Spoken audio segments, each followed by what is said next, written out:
Magandang araw po ulit sa inyong lahat.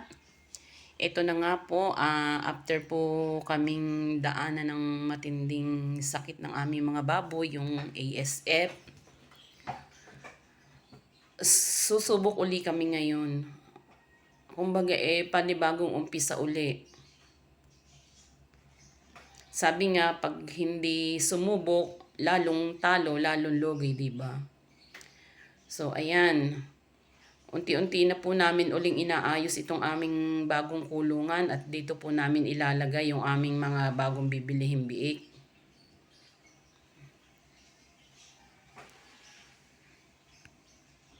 Ayan, naghukay na po kami ng aming magiging deposito.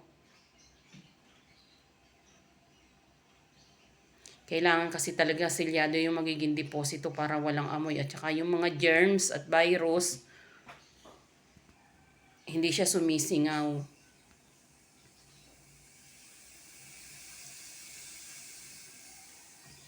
At ayan na nga po, nilalagyan namin ng mga kisame kahit karton yung bubong para pag mainit ang panahon, hindi masyado mainitan yung mga baboy. Ito po yung aming bagong kulungan, so dito namin ilalagay yung mga bagong bili naming mga biik. First time namin itong lalagyan.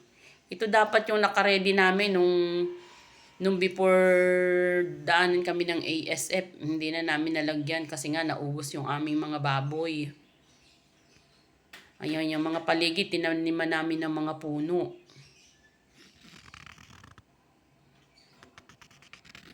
Para maging presko pagdating ng mga ilang buwan pa.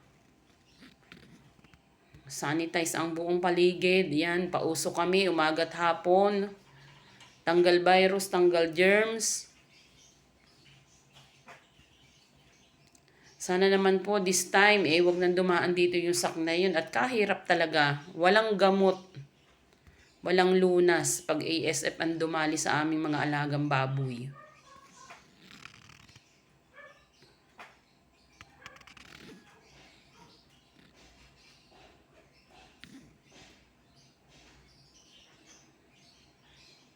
May nakaready na po kami 14 heads na biik. So, inaantay na lang namin maayos at malinis itong aming bagong kulungan na ito.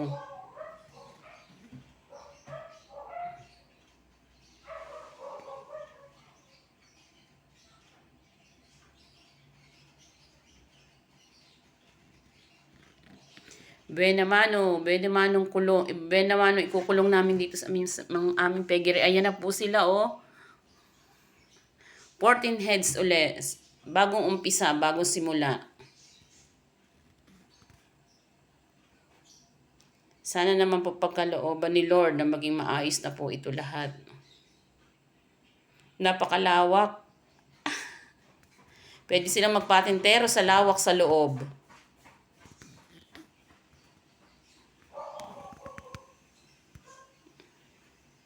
"14 heads po yan.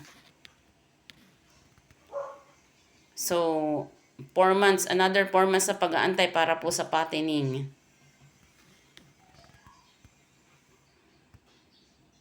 Itong mga biik na ito nung aming binili po ay 2 weeks ng walay sa inahin. So, 45 days.